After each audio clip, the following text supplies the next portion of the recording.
Como foi construído este manual? CONED/SP, criado pelo Decreto 25.367, de 12/6/1986, é um conselho paritário composto por 48 representantes do poder público e da sociedade civil. O conselho se reúne mensalmente, atualmente nas dependências do CRATOD, Centro de Referência de Álcool, Tabaco e Outras Drogas, situado na Rua Prates, 165 Bom Retiro, São Paulo. Há algum tempo o CONED adotou o mecanismo do Grupo de Trabalho GT para desenvolver as ações mais complexas e controversas, considerando a heterogeneidade de sua composição no que diz respeito à posição dos seus membros em relação às políticas de drogas do Brasil. Quanto à plenária, considera que precisa ser desenvolvido algum material específico sobre um tema, como no caso deste manual, se cria o GT, no intuito de dedicar atenção a este assunto. Este GT, Grupo de Trabalho, GT, Grupo de Trabalho, é composto por membros do Conselho que se auto-indicam voluntariamente, não havendo geralmente um número máximo de participantes, o que permite que qualquer membro do Conselho que assim o deseje possa participar do processo de construção do foco do Grupo de Trabalho. Constituído o Grupo de Trabalho, se define a periodicidade dos encontros presenciais, geralmente mensais, se ajusta à pauta de trabalho, estabelecendo uma previsão de prazo para a finalização. Assim que o grupo de trabalho produz algum material concreto, tanto durante as reuniões presenciais quanto por e-mail, se apresenta a plenária numa reunião ordinária. O que está sendo produzido e é também encaminhado por e-mail para avaliação de todos. Se a plenária ou qualquer membro via e-mail tiver considerações a fazer sobre o que está sendo produzido, a pauta volta para o grupo de trabalho para discussão, até chegar numa versão do material que seja aprovado pela maioria em plenário. No caso deste manual, foi seguido este processo. Considerando que já existiu uma edição anterior do mesmo, o grupo de trabalho foi criado no começo de 2018 e se constitui no intuito de revisar o antigo manual, considerando a necessidade de incluir questões operacionais e técnicas no mesmo, assim como de atualizá-lo de acordo com as novas legislações. Desta forma, se reuniram mensalmente, às vezes quinzenalmente, membros representantes de diversas instituições e órgãos públicos, como Vigilância Sanitária Estadual, Conselho Estadual de Farmácia, Coordenadoria Estadual de Política sobre Drogas, COED, Federação Brasileira de Comunidades Terapêuticas, FEBRACT, Amor Exigente, Secretaria da Justiça e Cidadania, além do presidente. Cabe ressaltar novamente que o grupo de trabalho esteve o tempo inteiro aberto para a participação de outros conselheiros, se assim o desejarem.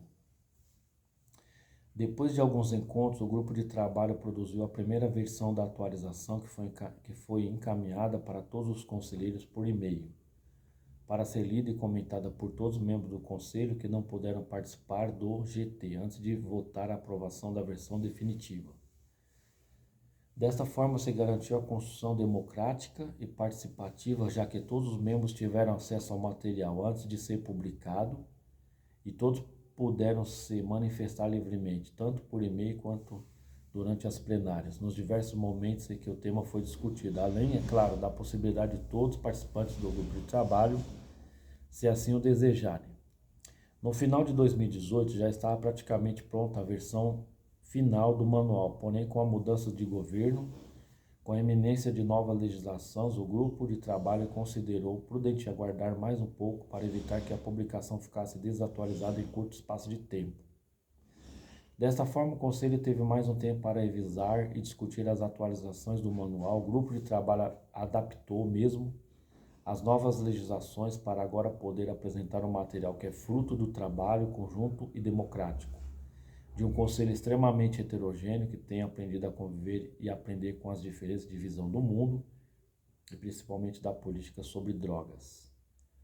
O desejo do CONED de São Paulo é que este material possa contribuir com a melhoria na qualidade dos trabalhos das comunidades terapêuticas do Estado, assim como também contribuir com os processos de fiscalização a serem realizados pelos órgãos públicos competentes, visando sempre o bom atendimento e a garantia dos direitos dos usuários desse serviço.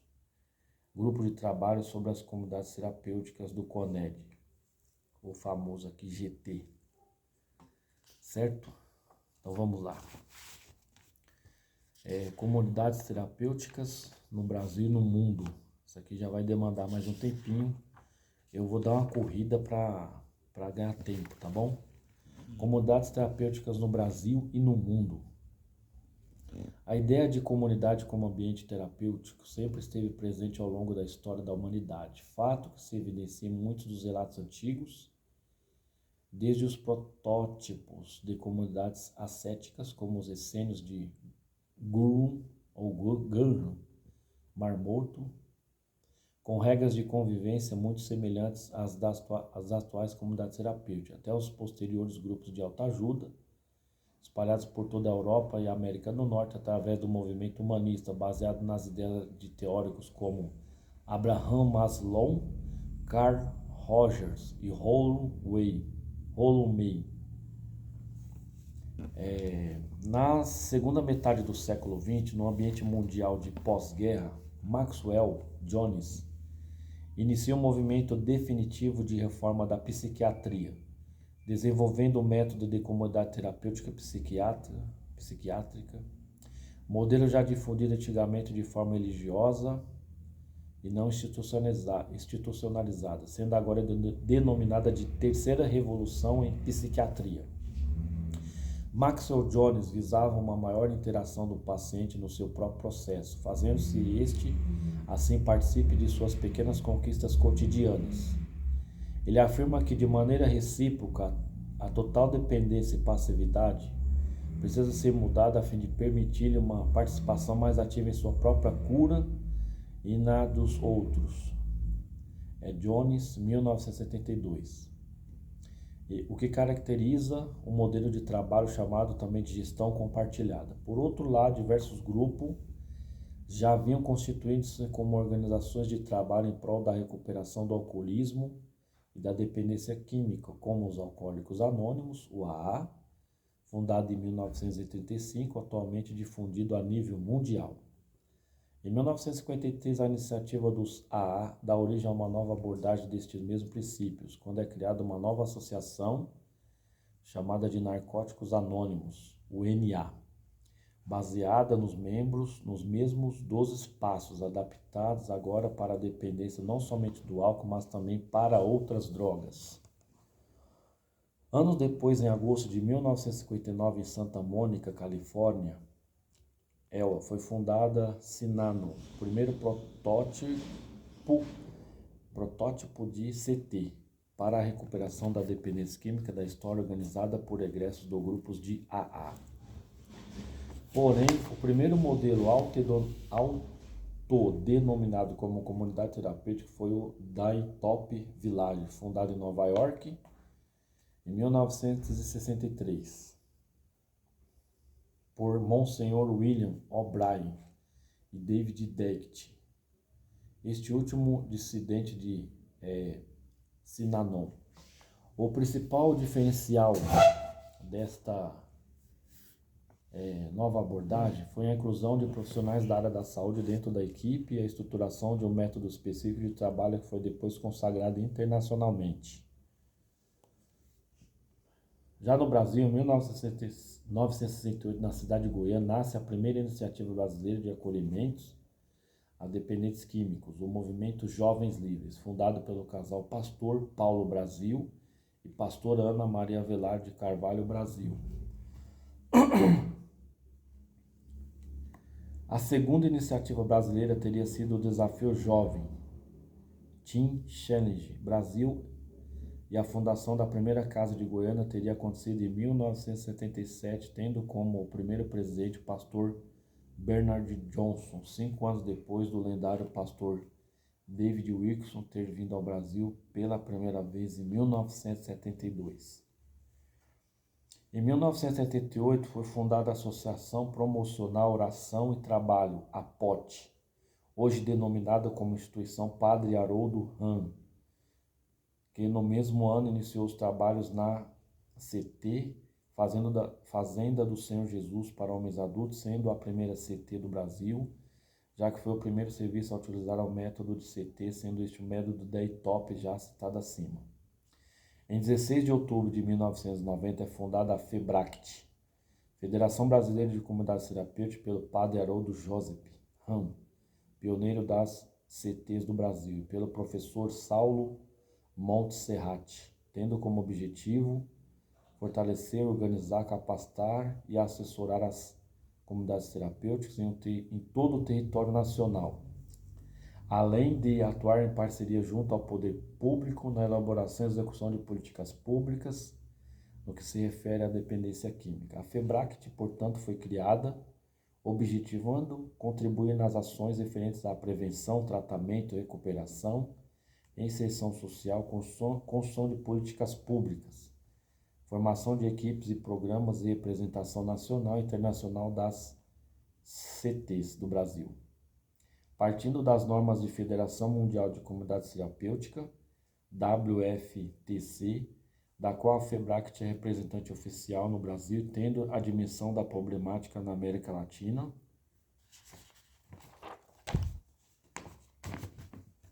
contribui na fundação da Federação Latino-Americana de Comunidades Terapêuticas, FLACT, em 1987, sendo também seu atual vice-presidente e representante no Brasil do Programa de Certificação de Conselheiros Terapêuticos em Dependência Química, realizado em parceria FEBRACT, FLACT, CICAD, OEA.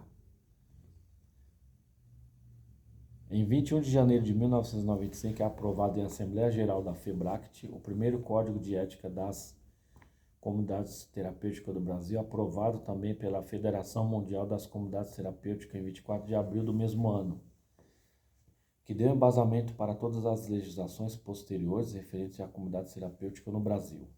Atualmente, a FEBRACT congrega aproximadamente 300 comunidades terapêuticas em todo o território nacional, tendo 13 delegacias oficiais nos estados de Rio Grande do Sul, Santa Catarina, Paraná, São Paulo, Minas Gerais, Bahia, Mato Grosso do Sul, Distrito Federal, Goiânia, Pernambuco, Maranhão, Roraima e Acre, e mais 3 processos de formação nos estados de Rio de Janeiro, Roraima e Paraná, ou Paraíba, assim como diversas associações estaduais de comunidade terapêutica vinculadas diretamente à FEBRACT.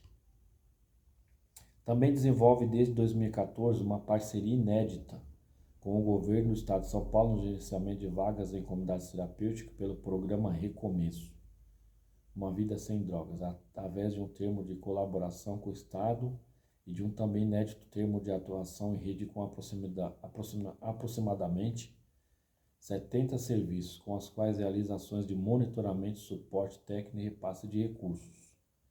A FEBRACT também contribuiu com o desenvolvimento da legislação vigente referente às comunidades terapêuticas no Brasil, como, por exemplo, a RDC, número 29/2011, atual legislação sanitária para o funcionamento das comunidades terapêuticas. Portaria número 884/2016, que define a possibilidade de as comunidades terapêuticas obter os SEBAS, saúde. Portaria número 14.082/2016, que inclui as comunidades terapêuticas na tabela dos tipos de estabelecimentos de saúde de cadastro nacional de estabelecimento de saúde, o CNES, com o tipo 83, Polo de Prevenção de Doenças e Agravos de Promoção da Saúde.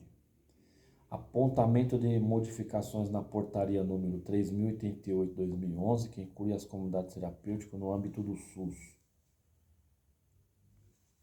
Lei número 13.840/2019 dispõe sobre o Sistema Nacional de Políticas Públicas sobre Drogas e as condições de atenção aos usuários ou dependentes de drogas e tratar o financiamento das políticas sobre drogas. Desta forma, para a FEBRACT, a comunidade terapêutica é um serviço residencial transitório de atendimento a dependentes químicos de caráter exclusivamente voluntário, que oferece um ambiente protegido, técnica e eticamente orientado, cujo objetivo muito mais ambicioso do que apenas a manutenção da abstinência, é a melhora geral na qualidade de vida, assim como a restrição social do indivíduo. Federação Brasileira de Comunidades Terapêuticas, FEBRACT. Certo? Então aqui eu li até a página 15 aí, certo? Hoje é dia 12 de janeiro de 2025. Eu estou lendo aí Comunidades Terapêuticas, Manual para Instalação e Funcionamento do Serviço no Estado de São Paulo, das Comunidades Terapêuticas, certo? Aí, ó, Secretaria de Justiça e Cidadania, o CONED, /São Paulo, Governo de São Paulo, a FEBRACT. Muito obrigado aí. E eu vou fazendo outros vídeos complementando aí essa apostila que tem 87 páginas. Muito obrigado.